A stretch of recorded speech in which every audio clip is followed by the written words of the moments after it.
Hey now, we are getting over, and I am the Silver King, Adam Silverstein, here to lead you through these hard times.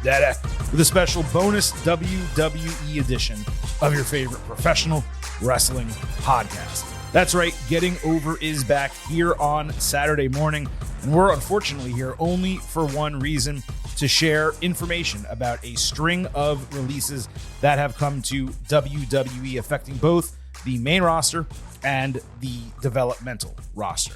Vintage Chris Vanini will be along momentarily to talk about all of this, but briefly, before we get to him, allow the Silver King to remind you that here on the Getting Over Wrestling podcast, it's all about Defy. So please head over to Apple Podcasts and Spotify, leave a 5-star rating. On Apple, take a little extra time, leave a 5-star written review. If you do, we'll read it live right here on the show. Don't forget to subscribe to us on YouTube at Getting Overcast. Full-length audio, full-length video interviews as well. Again, on YouTube at Getting Overcast. Follow us on social media at Getting Overcast on Twitter, at Getting Over on Blue Sky. You get episode drops, news, analysis, highlights, all of that good stuff. You can also send in questions and comments for the show, and we will do our best to include those in our actual program. And lastly, please remember, I happen to love the number 5. and I hope you do as well. For $5 a month, $50 for the entire year, you can become an official Getting Overhead. Just visit buymeacoffee.com/gettingover. Sign up. You'll get bonus audio, the fastest 5 minutes in professional wrestling, instant reactions to every major TV show exclusively for subscribers, and exclusive news analysis posts every single week. We just posted a big one, of course, on Friday. Please support us financially. We greatly appreciate it. These shows are free, no ads. buymeacoffee.com/gettingover. Now, we certainly wish we were here for a better, more exciting topic. But I'm afraid I've got some bad news. And that is that WWE released at least 15 wrestlers, potentially more that we don't know of at this time, on Friday and the days that preceded it. Now, we use the word releases to kind of, all encompass what happened here, but many of them were non-renewals of contracts. Getting Over can confirm that. But certainly some were released before their contracts were up as well. And look, we can get into these releases one by one. We will do that. But before we do, I feel like we need to have a conversation about why these happen and how they have been different under this new regime in WWE compared to years prior. Because all I see on social media are half-assed takes and somewhat moronic arguments about this stuff. And yes, I know social media itself is inherently half-assed and somewhat moronic, but still, it kind of pains me how dumb some people can be about this stuff. So, Chris, when you and I kind of decided to do this bonus show, it was for two different reasons. One, because we know our WWE episodes on Tuesday go long. We wanted to give some space to be able to have this conversation. But secondly, I felt that I wanted to stem off some of the kind of ridiculousness that comes out every single time WWE does releases, especially these days, because I really don't equate the releases in 2025 and 2024 to what we saw in 2018 and 2019. Yeah, I don't even know totally what you're about to say, so we'll see where that goes. But Sure. They always release people at this time of year. It's just it's kind of part of the thing. We'll get into the individuals. Honestly, I think only one of these really surprised me. It's unfortunate. Obviously, I'd like them to keep everybody. It was something back in the day when AEW started and WWE was trying to keep everybody they could from leaving for another company. But most of these people weren't doing much. Even though there's 5.5 hours of television this week, and it's just natural as people move in and out. So it's unfortunate. Obviously, I hope everybody can land on their feet. Well, that's exactly right. And again, the reason why I kind of broach it in this manner is because there are actually wrestling journalists or influencers out there trying to feed you a perspective that because WWE is more profitable than ever, they should never release talent or let contracts expire. I guess they're expecting like indefinite employment or something like that for every wrestler who ever signs with WWE. And to be clear, not all of these were releases. Like I said, many were contract expiries. But nevertheless, people losing their jobs sucks, especially the way the economy is now and the way it's going here in the United States. When it comes to the NXT folks, they're literally evaluated every 6 months. And when you get evaluated every 6 months, sometimes those evaluations are going to come in negatively.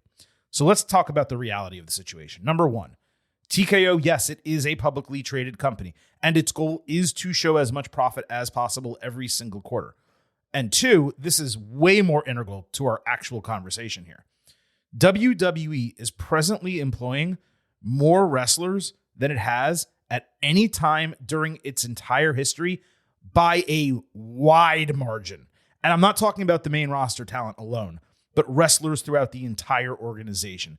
It has literally created the largest and most intricate developmental system the sport has ever seen. And the entire point of developmental is to find and create the best talent possible, which naturally leads to curating and pruning talent that is not making it on television. Now, we may not agree with the people they actually release, and I certainly do not in some cases.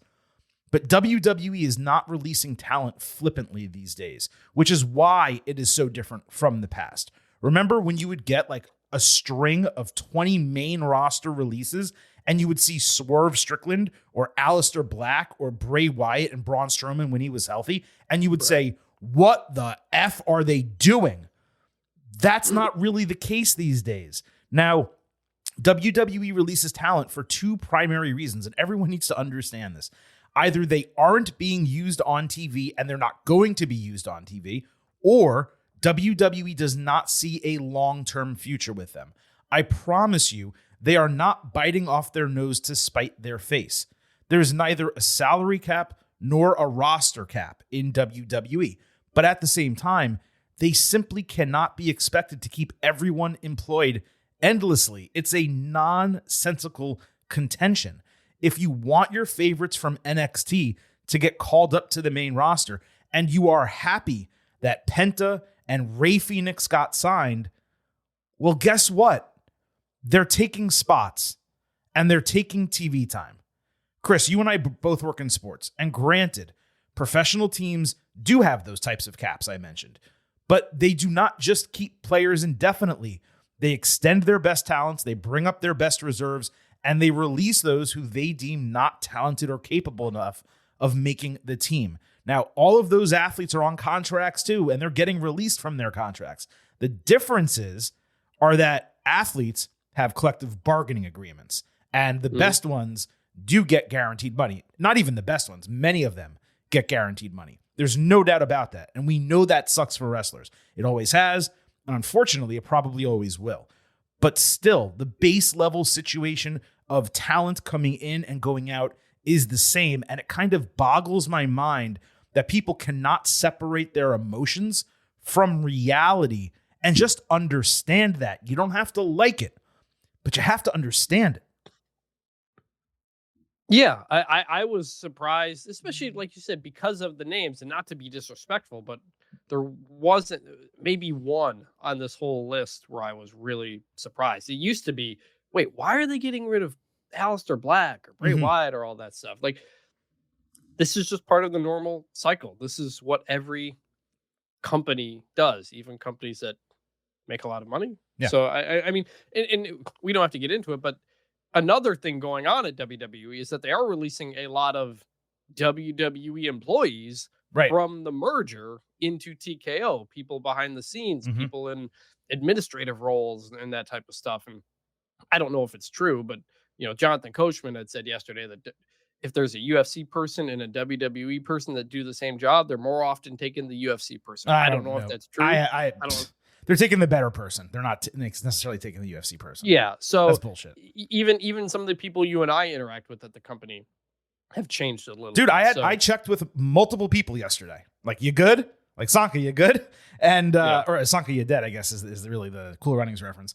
I checked with multiple people. Luckily, they were all okay. But I mean, yeah, you're right. People from the office got cut as well. It's not just superstars.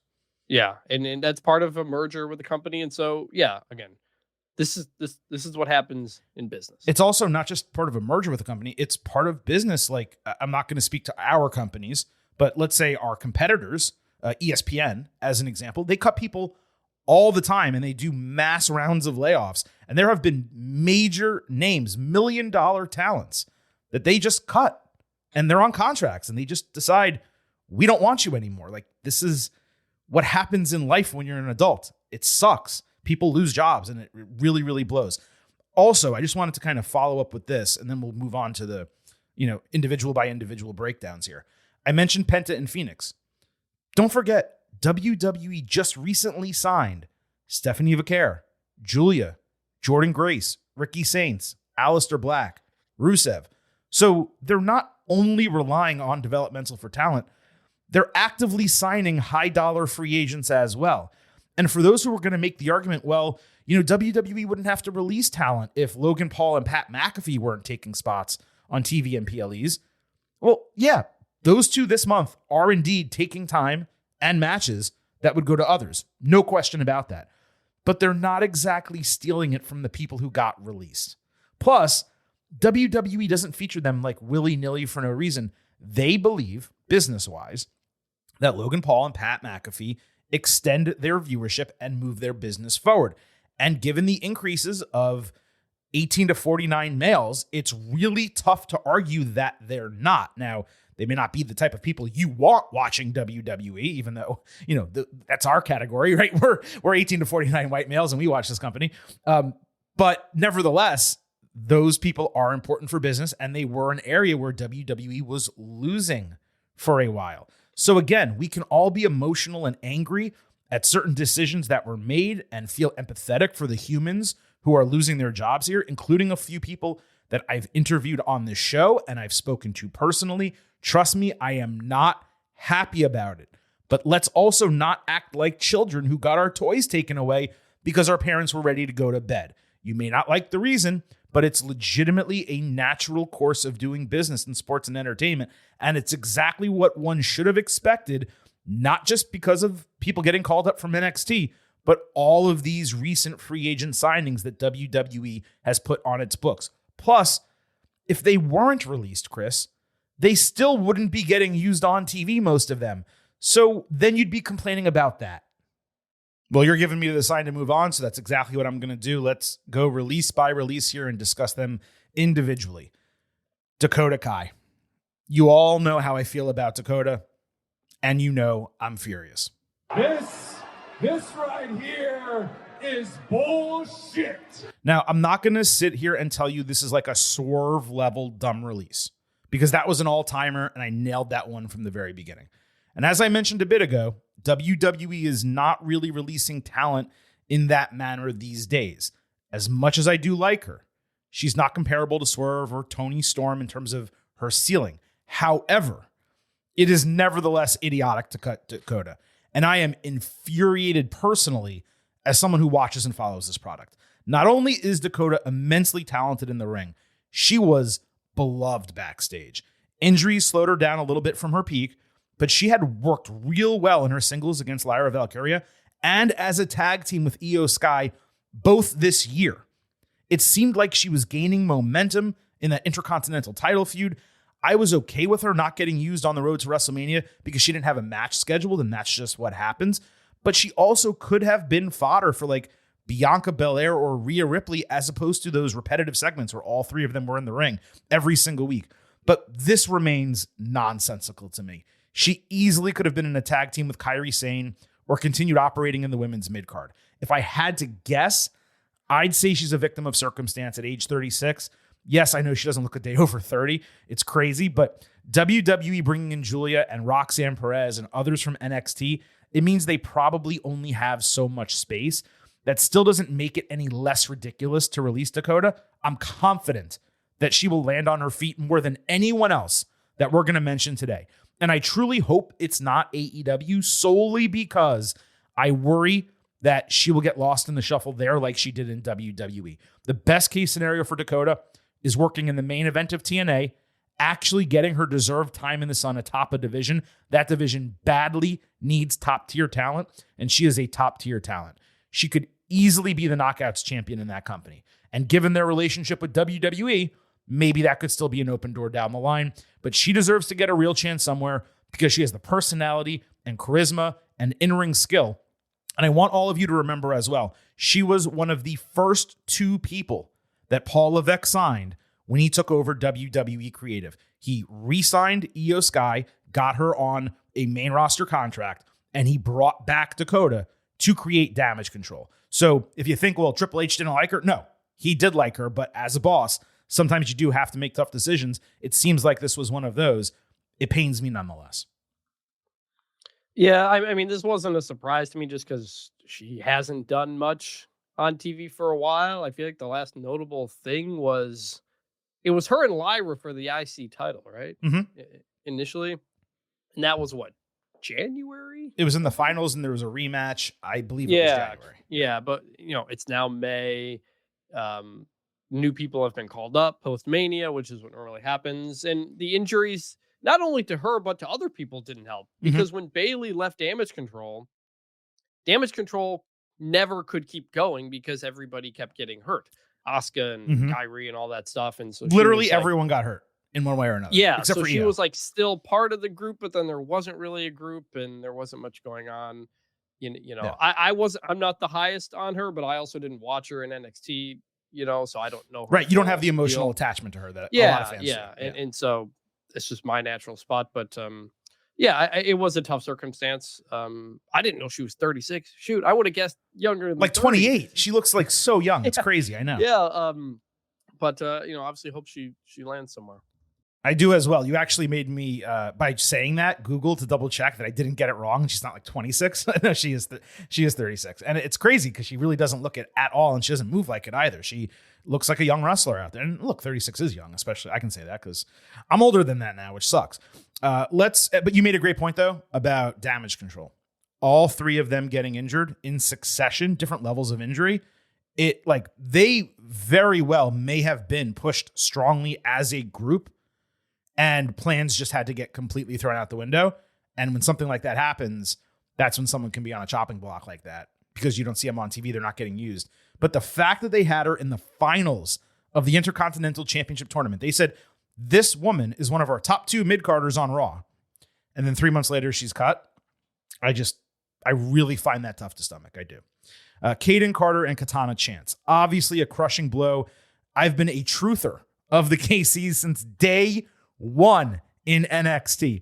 This is the final proof we needed that WWE does not give a single shit about the women's tag team division. They were the most legitimate team on the entire roster alongside Liv Morgan and Raquel Rodriguez. And they were never once given an actual chance to develop characters and get over with the fans. Even when they were champions, it was a transitional reign. They didn't really have an opportunity to shine. They had a couple, I want to say, video packages where they were partying at a rave or something like that. But that just tells you who they are and what they like. It doesn't give you any reason to actually care about them and root for them. Consider all the backstage segments you get with R-Truth, where you suddenly buy into this guy because he's goofy and he does this and he does that. Or just even with Karrion Kross, he's getting a lot of opportunity backstage to be on TV and do things that make you give a shit about him. The KCs never got anything like that. Yet every time they had a match, the crowd would come alive and pop for them because their moveset was great. So this is frustrating from that aspect. If WWE actually cared about women's tag team wrestling, they would not only still be employed, they would have been used regularly on TV. Putting them on screen with Zelina Vega a few weeks ago, and then just them never coming back, it was super odd. This sucks. And Chris, I know you don't care about them as much as I do, but this one hurt me. I never understood why they didn't get a name. Right. It was the most, even in, I remember listening to your NXT episodes when they were down 3 years I've been talking about this. Yeah. And you're like, they don't have a name. Why do they not have They're a name? Great. They're exciting. Everyone loves them. They don't have a name. It's the most baffling part of all of that. But I mean, they were in the tag team gauntlet a couple of weeks ago that ultimately got nullified when Becky Lynch decided to come back. Right. So, and that was the situation where they just created a bunch of women's tag teams on the fly so they could do the gauntlet, so they could have Lyra and Bayley win for that to then ultimately mean nothing. So again, it goes back to what I said after Raw after Mania, which I don't understand the women's tag division, which is too bad because Liv and Raquel are doing good stuff. Lyra and Bailey was going to be good. Like, you've got some opportunities here, but when you added the mid-card titles, it was only going to further squeeze out what you could do with the tag team.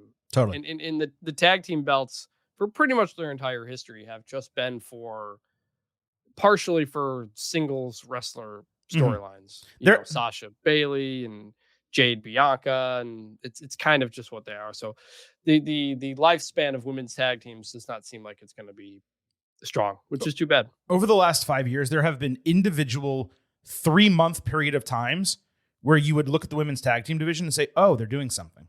And oh, these titles matter. And like the storyline's intriguing. And then that 3-month period would end. They disappear for 6 months. And then they come back for 3 months. Oh, they're actually going to do something. Oh, they're going to NXT. This is pretty cool. And then again, it just kind of goes away. And what WWE did with these releases, we're going to keep talking about it in a bit, is they culled a large portion of the women's tag team division on both the main roster and NXT as well. Let's move off the women, though. Braun Strowman. Some are completely flummoxed by this. Candidly, Braun is the least surprising of these releases. And if you're a longtime listener of this show, or even just a recent listener of this show, you understand why. Ever since returning from his most recent injury, he's been 2 additional steps slow. Every bit of progress that he made, trimming down upon his initial return under Triple H, when he wore those red pants and he tagged with Ricochet for a while, every bit of that completely disappeared over the last year. He was clearly lumbering around the ring, struggling to keep up with younger, more athletic, even just older regular talents. And this is why I had been so annoyed that WWE didn't allow more folks to just straight up pin Braun. Jacob Fatu only beat him in last man standing. Bronson Reed never even got a victory over him. Putting over a 41-year-old babyface or protecting a 41-year-old babyface instead of a couple mid-30s heels getting multiple massive wins over this dude, it was just stupid booking. So this is unfortunate for Strowman as a person, but at the same time, the dude can't move anymore, and I completely understand this. This is the one that surprised me. I'm not flummoxed like you because he is the one who has been most recently doing something. He was there to put Jacob Fatu over going into WrestleMania for Jacob Fatu to win the U.S. title. And the two of them actually did pretty well. That last man standing match. Really good match. Was yeah. Pretty good. The value of Braun, like you said, is to use him to put other people over. And I was very surprised they didn't. I think Braun got like 1 or 2 wins over Jacob Fatu too. They didn't. So it was similar to what happened with Bronson Reed. So the first match was a no contest with both of them. Then Bronson Reed lost the last monster standing because Seth Rollins returned. And in this case, Jacob Fatu won last man standing. But neither guy got a pinfall victory over Braun Strowman. Yeah. And that's why I'm saying it was a waste. Yeah, and LA Knight was in there too, and we thought there could be something. So yeah, like also Braun was like, Braun does the running, train type of stuff. He couldn't even jog, which is the thing he doesn't need to do anymore. He was always a big guy who did a lot of running, despite his injuries. So you could have had a big guy just kind of lumber around and take a pin to get some guys over, and they didn't do that very much. So I'm surprised they let him go just because having that is valuable, even though they didn't do it. So it's too bad. The first time he got released, I think the word was his contract was really high because he was a former world champ and all that stuff. Haven't heard anything about that this time around, but unfortunate because it's valuable to have a big monster dude who can take some pins, but they didn't have him take pins. So I don't know. Exactly. Now look, to clarify, I was not flummoxed by this. I said some are, so you're among the flummoxed. is just to be clear here. I understand this one. This one was, I don't want to say a no-brainer because that's an unfair thing to say when someone loses their job, but like he's not the least surprising based on some of the people we're going to get to here. Okay, he's not the least surprising, but given his expected dollar amount and his inability to move in the ring, I was not at all surprised. Let me put it that way. Okay. Fine. My hope here, as thin as it may be, is that Omos gets elevated as a main roster giant now that Strowman is no longer on the roster. He looked like he had improved during the little I saw of him in Pro Wrestling Noah. He's never been injured to the best of my knowledge, or if he was, he's over that. He's just not being used right now. WWE has other dudes who can fill the meat role, but they don't have any who can fill the giant role, and they have Omos.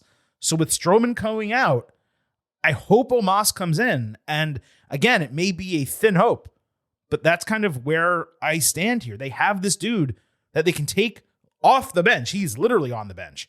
Take him off the bench and put him in, coach. He's ready to play. Yeah, I mean, I was high on Omos when I first saw him at that 2021 WrestleMania. Yeah, you've always liked him. Yeah. And he hasn't developed a ton, but he can run the ropes in a way that very few giants can. But I didn't see him in Japan, so I don't know. I haven't seen him in a long time, frankly. Right. I honestly kind of forgot he was there until you mentioned it now. There you go. And then lastly, from the main roster, Shayna Baszler. Another release that sucks, but somewhat makes sense. Shayna simply was not being used at age 44 with 8 years of tenure in WWE. It's not like she didn't get run. She was great in NXT. She had flashes on the main roster. But don't forget, when WWE tried to push her, fans rejected it every single time. She was a 2-time NXT champion, 3 tag team title runs. She got to work with her close friend Ronda Rousey. But with the influx of women's talent externally and internally, she just found herself at the bottom of the roster. And, you know, even in that tag team pairing with Zoe Stark, you looked at both of them and you're like, well, you need a personality to help them forward. That was Sonya Deville.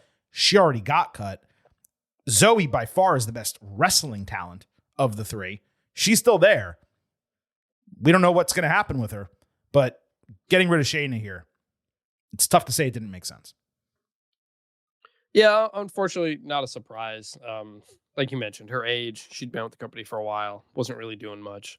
Pure Fusion Collective faded away as quickly as it kind of came together. She was actually, remember, Shayna did a GCW match like a month ago. They had Shayna kind of do a couple of things outside of WWE. Well, she's done Bloodsport stuff, yeah. Yeah, which was interesting. Which again, yeah, like if you're not using your talent, let them go do something else. Like that's good for them. Right. So glad they did. I think Natty's doing something soon recently. She is. So she did Bloodsport WrestleMania weekend, Natty did. Yeah. NXT Shayna was awesome in kind of a unique role there as a good foil for when she would lose. She came up. She had that, was it Becky match at the COVID Mania? So first there was the Elimination Chamber situation where she ran through everyone. Yes. And like the idea of that to build her as a monster was great. But the way they did it and the style of match with all that time between eliminations, she just stood around the ring for like 4 minutes at a time, waiting for cages to open. And everyone rejected it because it was straight up boring. It wasn't even her fault. It was boring. And then she had the Mania match against Becky. Becky wins that match and then's like, oh yeah, I'm pregnant and I'm just going to give the title to Asuka. So she was just dead in the water. That was the tough spot right there, because even if you thought that the chamber bit was boring, it was memorable. We still remember it. We still talk about it. Yeah. There's not much you can remember from Elimination Chamber history. And it felt like you do that, you have her beat Becky for the championship, and like, boom, you've made her. And then they had her lose. And I was like, what? And then Money in the Bank and Becky's gone. So that was where it's like, I don't know if it's going to end up happening on the main roster. And she's floated around for a while. I was at that SummerSlam for the Shayna Ronda whatever it was thing, the UFC style fight that was terrible. Awful. They didn't want to make it a MMA fight, but they tried to do an MMA fight in a wrestling ring. It was really bad.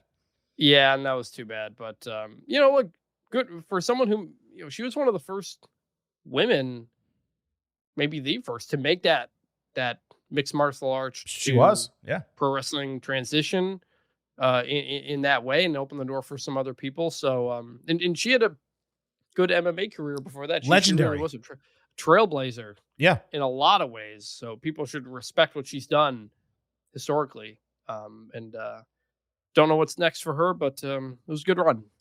Yeah. Shayna's an MMA legend as a female fighter. Like you said, a trailblazer for that sport. And then came to WWE and similarly was a trailblazer. Now, there have been other, female fighters, let's say, that have graced WWE before, but Shayna was extremely unique. And it was her success in NXT that told WWE, besides the star power factor, Ronda Rousey can't work.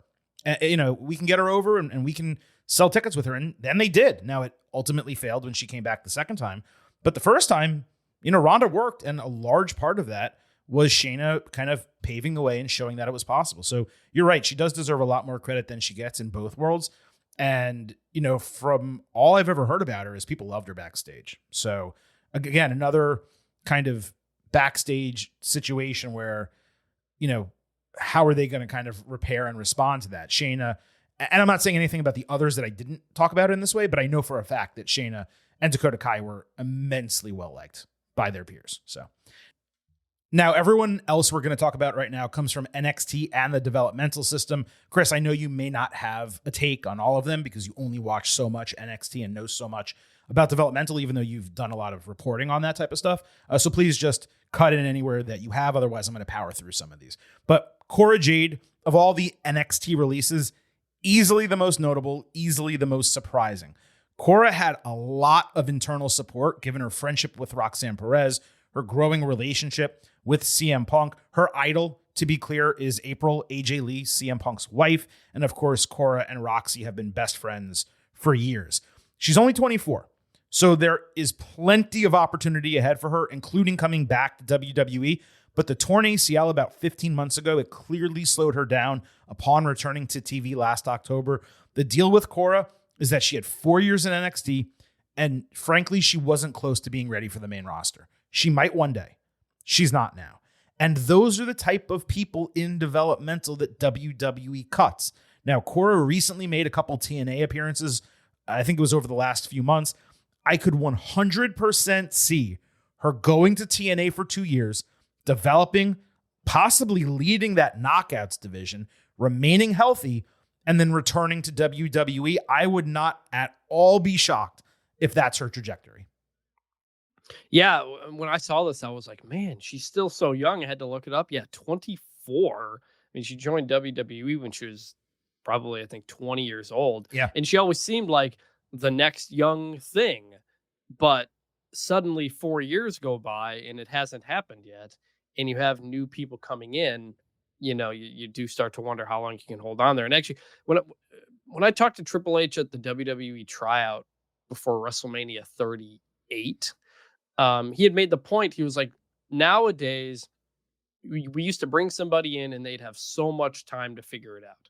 But because we have expanded developmental, NIL athletes, all this other stuff, now we can get people, we can figure out if they know it quicker or not. And so that timeline is going to cut down for people, even someone who's 24. And yeah, the injury, like you said, that seemed to really stunt where she was going.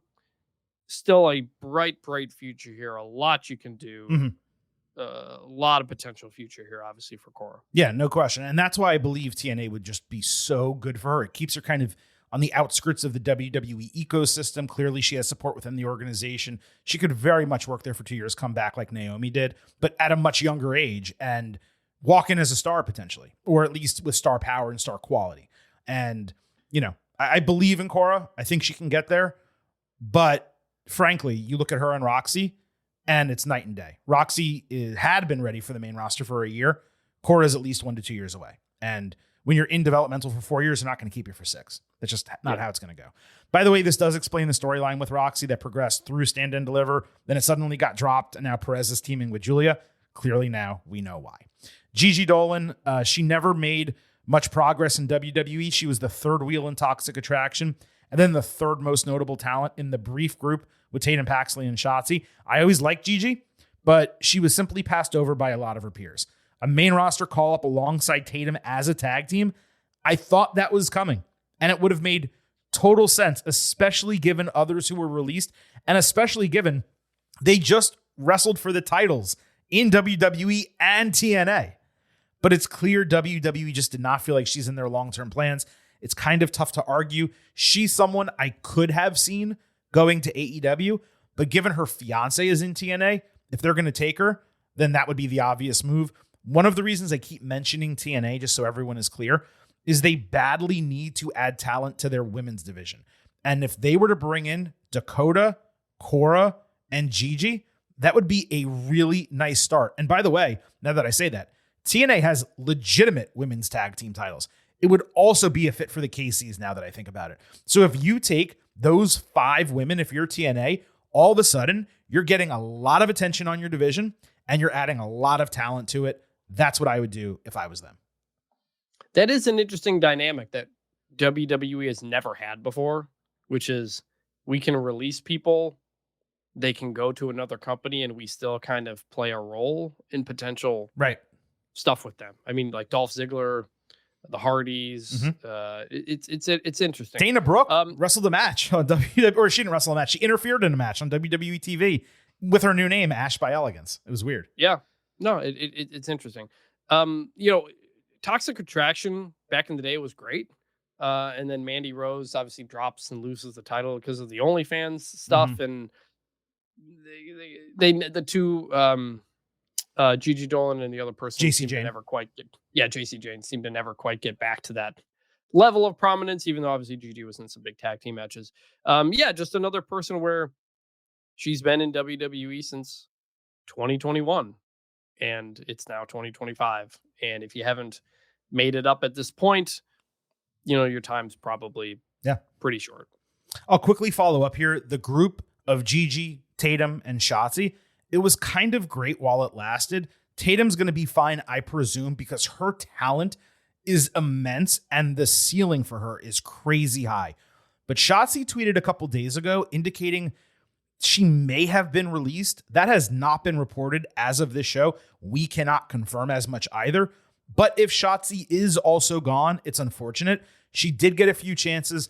And while I believe fans like her, and she easily could have gotten over as a babyface, it just never actually seemed to all come together. And there were personal things that happened, which were certainly not her fault, but also professionally, she'd have matches and moments and she'd kind of botch a little bit. So I don't know what's happening with Shotzi. Fingers crossed that she's still employed. And I do think she has a trajectory and a place in WWE. She could team with Tatum now, but it is possible she got released just based on what I saw on social media. So I didn't want to completely leave her out of this episode. Eddie Thorpe, the least surprising man released. He just never fit, whether it was his insistence or WWE's insistence of doing like the Native American gimmicks. They just didn't go deep enough. And therefore, they failed to connect with the audience. They were so surface level. Not helping matters was, look, frankly, he had a lack of charisma and he had an inability to convey personality. He's more than capable in the ring, but he's not the type of wrestler who's going to wow you. I could see him going to Ring of Honor with AEW or back to New Japan. He was part of the Los Angeles dojo. That would probably be the most ideal fit for him. I don't really know what's going on with the Bullet Club over there, but he would make a lot of sense in that group, or he would have at least in the past. And to add with Thorpe, he recently sent a couple political tweets. Now, perhaps he already knew he was released or not being renewed. I just hope that those had nothing to do with him being cut, because that would be really tough to stomach. Gallus got released. Somewhat surprising, given they were put over heavy by The Rock for training him to get ready in the ring for WrestleMania 40. The transition from NXT UK to NXT just never worked, and they were down in Evolve, losing matches to independent talent. They probably could have made the main roster as like a faction with Drew McIntyre, but that was simply never going to happen, and Drew just did not need that. I could see them doing Japan or just going back to the European scene, unless Rock gets them their jobs back, which, is, I guess, possible because he's the final boss. He's on the board of directors. So if he didn't know, then maybe he can pull some strings. But Gallus released as well. Riley Osborne, got a chance to watch Riley in person during an Orlando show. Obviously, he was on TV plenty with Chase U. Good looking, talented dude. He's probably going to wrestle for a long time. I'm just not sure I see a specific role for him anywhere. He's really good at a lot of things. I don't know that he's great in anything. Yeah, he was probably a top 10 in-ring male talent on NXT, maybe even top 5 in-ring male talent. But that's only going to get you so much. I guess WWE just didn't see it for him. He never really got a true opportunity to work as himself, show some character. It is kind of weird that he got cut when he's better than many of the men in the NXT mid-card right now. He seemed like he could show some personality. So I'm a bit confused on why this happened and how this happened. But at the same time, is it like a major loss? I'm not going to sit here and tell you that it is. Javier Bernal, he just came back off injury. Getting demoted to Evolve was certainly not a good sign. He has a lot of character and charisma, but the in-ring was just okay. It was kind of tough to see any real path for him in a modern WWE. Back in the day, you could call him up. He could do a comedy gimmick, be like a Santino Marella, something like that. These days, there's not as much space for that as there used to be. I could actually see him getting a shot in TNA, believe it or not, but I don't know if that's going to happen. Oro Mensah and Jakara Jackson. Unfortunately, not much of a surprise after Metaphor broke up Tuesday. Mensah got a chance when moving over from NXT UK, but he just never had enough to be heavily featured, and he just got demoted to Evolve as well. Would have preferred Mensah and Noam Dar in an NXT tag team, but clearly they're going with Dar as a single. I'm assuming he's going to do training and stuff on the background, and Mensah, now they've released. Jackson, she worked alongside Lash Legend in the Metagirls team, but Lash was always carrying them. Jakara had been there for nearly 4 years, and she just was never all the way there in the ring. She has charisma and presence, but there's a lot of women in NXT that have kind of surpassed her in shorter periods of time. Releases like Riley and Jakara are what should be expected from NXT, as they were talents who were brought in to develop, and WWE simply decided, we don't believe in you long term. She might get a chance in TNA, not totally sure. I could see her getting a chance in AEW as well. Jakara, though, makes it 3 women's tag teams that were released in full or broken up through releases. So as I said, there's just no actual care for the division.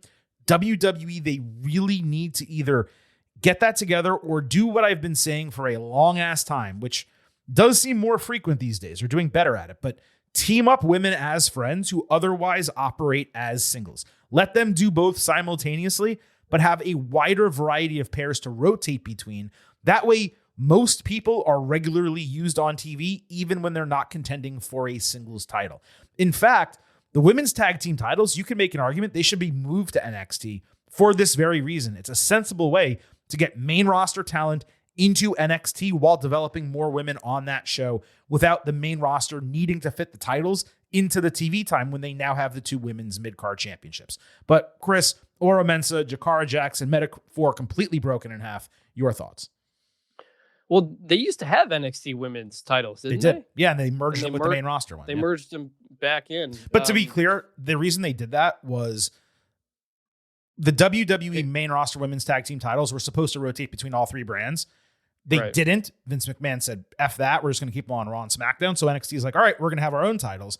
Then when Triple H took over creative, the titles did rotate, and they have been. To be fair, they have been on NXT a lot recently. Yeah. No, I mean, like, Jakara Jackson and Lash Legend had come up on the main roster a couple of times. Mm-hmm. They got 2 matches or maybe 3. Yeah. Yeah, and I like them as a team. I thought they were good.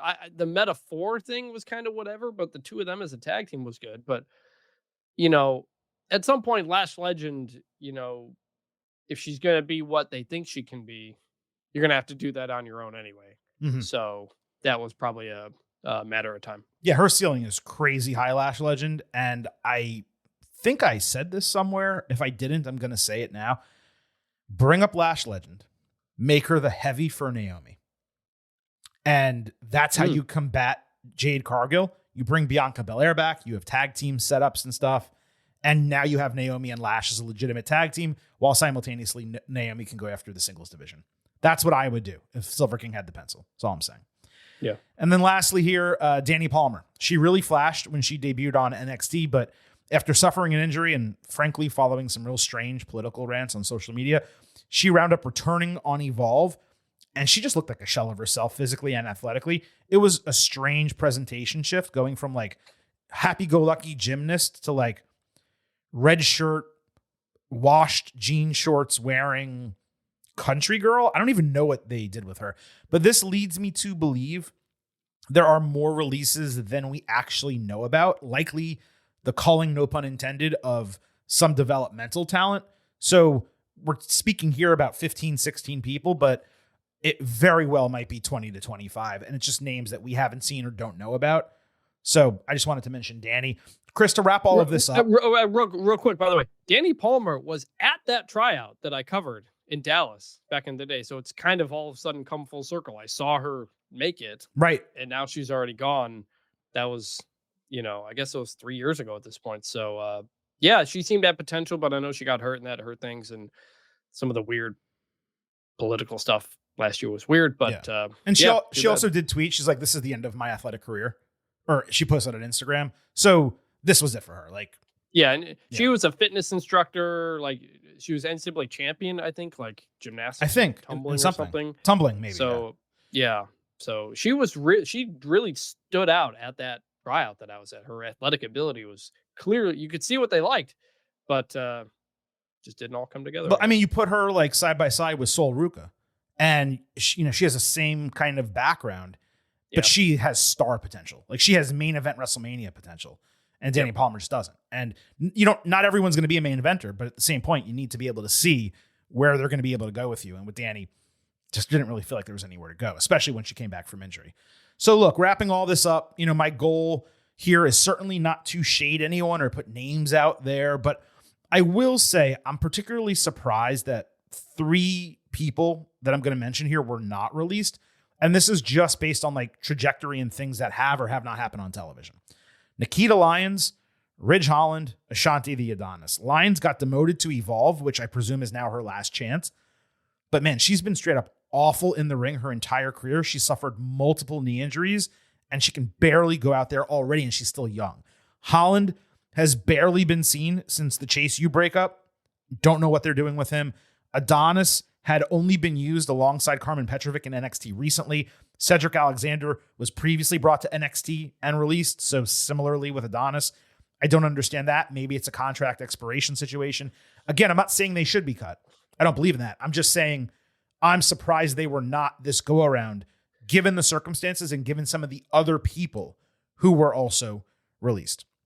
So I think the way to phrase that would be, when there's a next round of cuts, these are some of the people you may be keeping an eye on. That is a much better way to put it, actually. Thank you for saying that. These are 3 names who, next time around, I wouldn't be shocked if they were on the chopping block. It's probably the best way to kind of wrap this up.